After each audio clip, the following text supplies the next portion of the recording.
picture. I felt the Snapchat happening. I just joined that last night, guys, and I'm like an old woman. I was like, I don't get it. It doesn't seem to be. Oh, no, it's so awkward.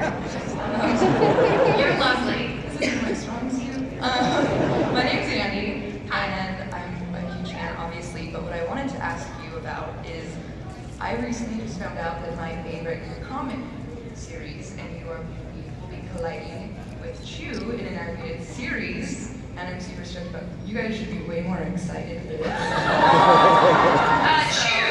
Chew is a really awesome comic. So yeah, I just wanted to know how you wound up getting involved with that, and if you're excited for it, and who will be with you. Great, yeah, absolutely. So Chew, like I said, is one of my favorite comics as well. And the cool thing is that John Layman, the writer of Chew, is actually a huge World of Warcraft fan. Right? Who's playing the new expansion? I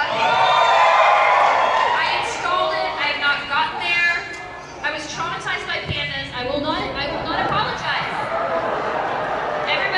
I'm sorry. I just don't like Jack Black, and then he was a panda, and then it just translated to pandas. I'm sure he's a fine person. I don't mean to.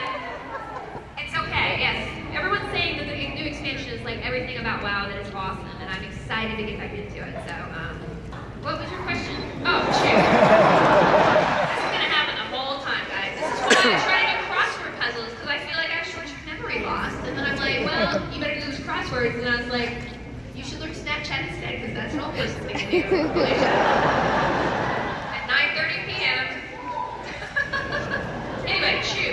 So I've known John Layman for years, and we always, whenever I have something new come out, I send him my thing, and he sends me signed copies of Chew. And it's a comic book series about a guy who is able to eat things, and he's able to find out clues from. He's a detective, and he finds out clues from what he eats and sees things. And it's very weird and surreal, but very funny and quirky. And I was approached by the people who optioned the rights for an animated feature to play the girlfriend part. So of course I was like, I'm in, because I'm a huge fan, and she's blonde, and I've never played a blonde.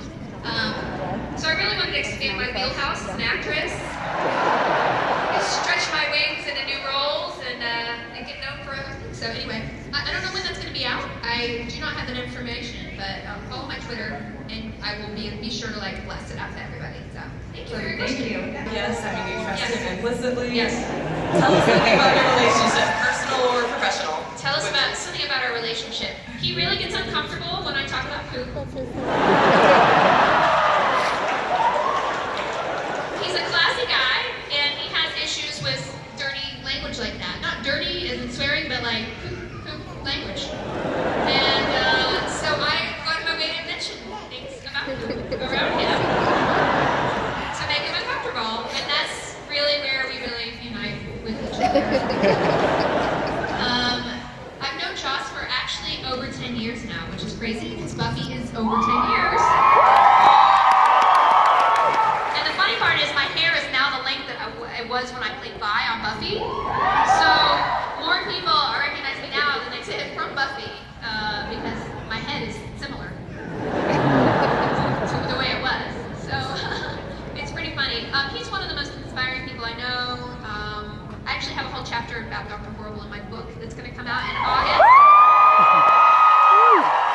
If you guys didn't know it, I wrote a memoir book that's coming out in August with Simon & Schuster, and you can check it out at FeliciaDayBook.com. If you pre-order it, that's great, because that determines where I'm going to go on my book tour. So they're going to look at all that stuff. So gentle plug for myself. But anyway, just diving into that whole, retrospectively of the whole Dr. Horrible experience.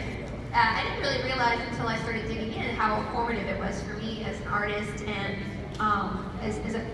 transitioning from a young actor to somebody working with so many experienced people. But at the same time, they were all together for the joy of creation, and really that was the heart of Dr. Horrible, and why I think it was so successful and such an inspiration is that these were really fancy people who don't need to shoot in their houses and stuff, or cut corners, and they wanted to do it because there was no other way to tell their story and be creative. And whenever I do anything with Geek and Sundry or on the web or anything at all, I always go back to that sort of Joss Whedon world of let's just make this thing and love every second of it. So don't tell him, it'll be awkward, but he's very inspiring to me.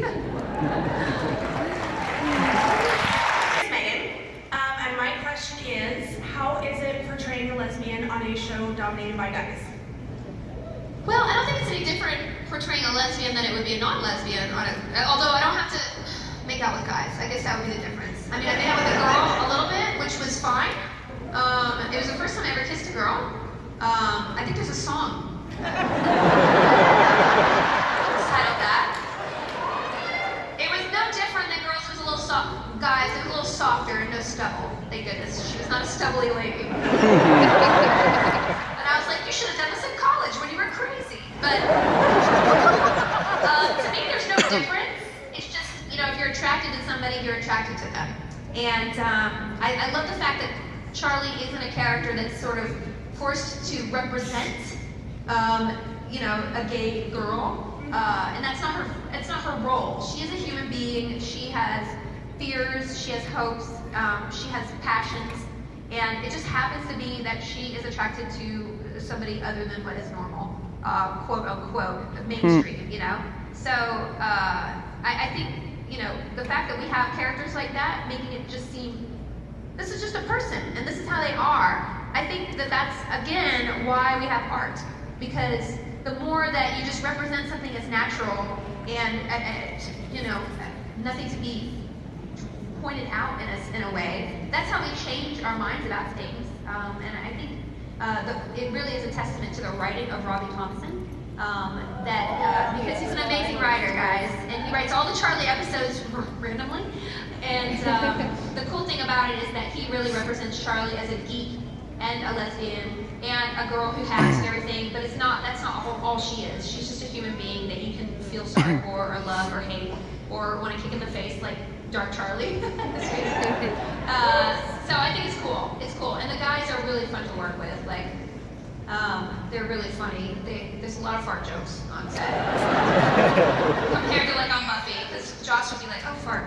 I always talk about it anyway. All right, next. Have you ever had an inkling of what a cult following it would mean? What a big hit, runaway hit it would be? Well, obviously you're a fan, so thank you for that.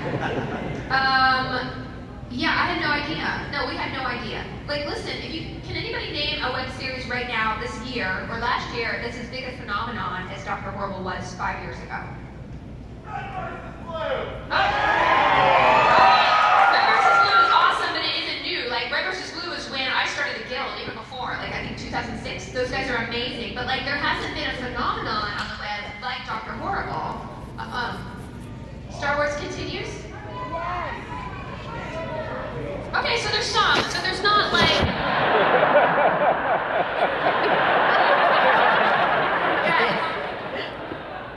Okay, there are some coming, but like, think about it. 5 years in the making, there haven't been any that is such a big phenomenon. And like, you could just, it's so before its time. Like, really, House of Cards revolutionized the web. Like, Dr. Horrible revolutionized the web in a way that made it seem like legitimate people are going to make, air quotes, because I was on there before, but, I mean, I don't call myself legitimate. Who are we kidding? But Dr. Horrible really made an impact in a way that people in the entertainment business noticed. And it was completely fan-driven. There was $0 for budget. Like, Jed Whedon, one of the writers, music producers, composers, co-writers, he did the website because they couldn't afford a website. And that's why it crashed immediately, you know. I mean, it was a beautiful website. It wasn't his fault, it was the server, but like, that was how bare bones it was. And that's kind of amazing that, you know, yeah, there were some elements there that were really high and fancy, but really it was done in a way that was very bare bones. And I think the fact that it succeeded should, you know, it's very inspiring, and I think it changed the web for good. And that's why we're here now with more web series and all that stuff that you guys so nicely mentioned. Hi. How did... The thing is, there are plenty of parking spaces there. And for the first time in my life, I had like a place. You know, I was so excited about having a place.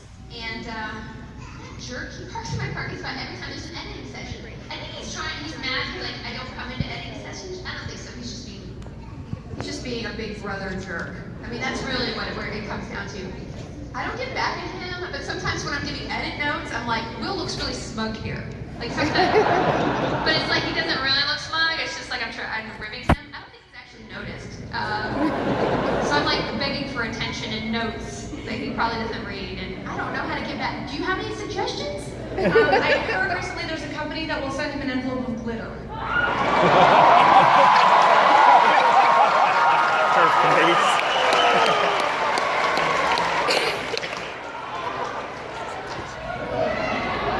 You gonna hook me up? Hook me up. I'll buy you shoes tomorrow. Okay, bye.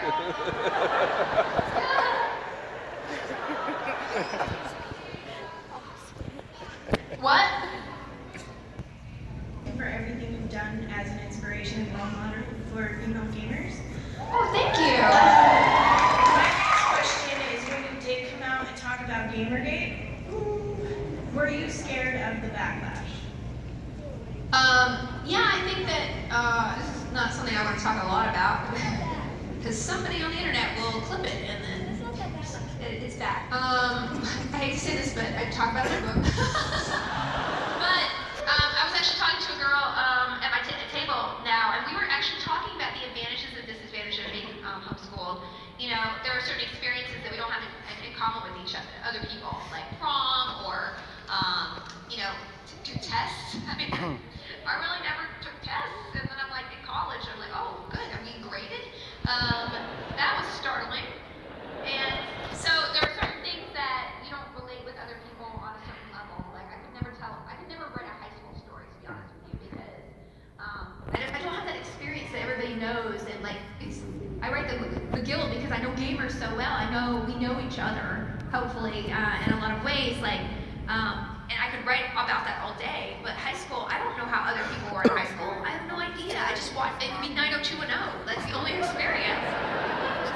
But we were also talking about how, because of homeschooling, we didn't know those norms or those rigid truths, and because of those, we maybe were gravitated toward gaming or other things that weren't considered, you know, girly, right? I never thought there was anything weird about liking dragons or playing video games with my brother all day. Like it literally, I was never judged for it. And I think judgment is a lot of it's a part of our society, unfortunately, and the way we relate to each other as humans in some weird psychological level that I don't have a thesis paper to explain why. But I think judgment inhibits a lot of people from trying things. And I think because the formative years of my life were unjudged in those ways, I never was embarrassed to say that I love this, or I love this, or or I want to do this activity, or I really want all the Robert Jordans in first edition signed by Robert Jordan. I never thought that was uncool in a sense. So I guess for that advantage, and one thing that in my life, I'm like, just be proud of who you are. No matter, there is no normal. Like there is no normal. I said the word normal earlier, and I know that was not right because like there is no normal. It's who you are. That's really what it is. And anything. So accepting yourself is one thing that I think we missed out on. The reverse of that. To be an honorary Winchester. How does it feel? Oh, it feels good. I don't know what else to say there, but I mean, it's an amazing family to be a part of, and I have to say it's touching. It's 4 seasons. I feel like as a girl, I'm like, you dodged a bullet. Episode. There's a lot of girl casualty rate on that show, and every single new episode I get, I'm like, woof, I'm not dead yet. I'm sure my time will come, and I'm sure we'll do it in an amazing way. But right now, I'm a whole person in the world, and being a part of the family is really cool. I get to meet new people who are interested in my work. I get to work with some of the most gentlemanly, awesome guys I know, and it's just fantastic. I would never want to be on just a random sitcom that nobody really felt passionate about. Oh yeah, you're on NCIS, or like,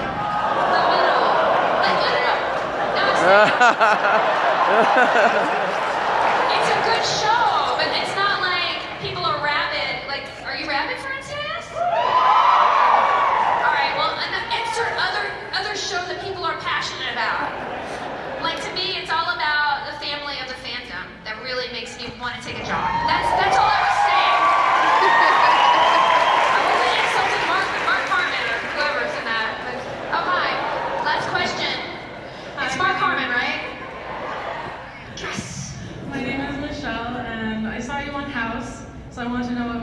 back with Hugh Laurie? Oh, guys. All right, this is a good last question because I don't normally get asked about House. If I get asked about Bring It On again, I look ashamed. Which I get more than once because they rerun it a lot now. I don't know why. And I have the same hair, so people are like, and I'm like, ugh. But House was fun. Hugh Laurie is one of the sexiest men I've ever met. And I don't say that lightly because I've met Matt Smith in person. I've met Jean-Luc Picard, Patrick Stewart. I do know his name, but he can't be anything but Picard for me. Nathan Fillion, Neil Patrick Harris, Jeremy Jensen, hottie. But Hugh Laurie's the only one I was like, if I was single. He wore a leather jacket on set, and he smoked cigarettes, which is not sexy, but it was on him, and he had an Indian motorcycle, and he would sit there and brood with an English accent, and I'm like, take me.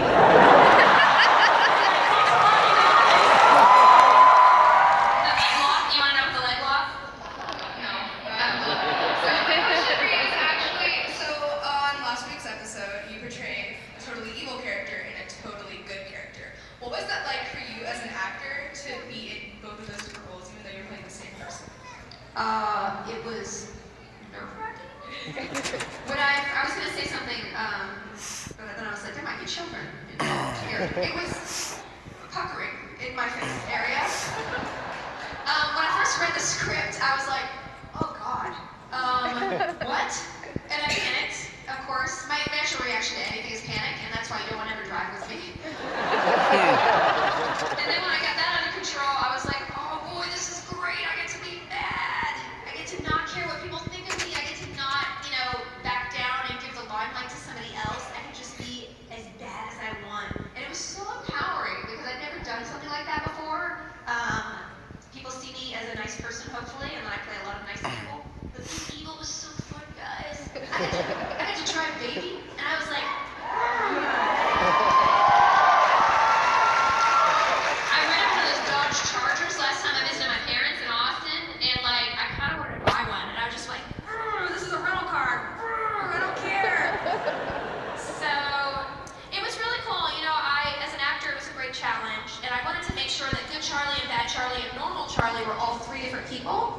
And so I approached it the way that if you were a whole and you split, who would get who? Who would get what? This person's confident, not confident, empowered, not empowered, sexual, not sexual. I tried to just sort of parse up who Charlie was into columns. And the great thing is that Phil, the director, was very good about helping me steer into areas that I didn't even think of with each of the characters. I think that shows on the screen. Jensen was less helpful sometimes in that he would make fun of me, for legit. I would be in the fight scene, I'd be like, he's like, you look like you're a 1920s boxer. I'm like, wait, what? And then I got really angry and I hit him so hard I dislocated my thumb. Oh, wow. So he actually helped me. And then there's another scene, and I wanted to tell this story anyway. Oh my God, your codex. I can see that from here with my glasses. You're beautiful. The other scene was, there's a scene in the bar where I'm picking up I talked to him, and I'm picking up on a waitress, and I'm really being this is after I'm sorry, there's going to be some spoilers, but I'm really evil and arrogant, and I have to do a shot. I reach over and I take a shot and I throw it back. I mean, I'm not a drinker, and I've never actually done a shot. One time somebody gave me, and I sipped it, and they were like, that's not how you do it. But I've never, thrown back a shot, and I was supposed to throw it back. And on his coverage, well, first of all, I, gulped it. He's like, no, what are you doing? Then on his coverage, I did it so violently, I splashed it all over my face.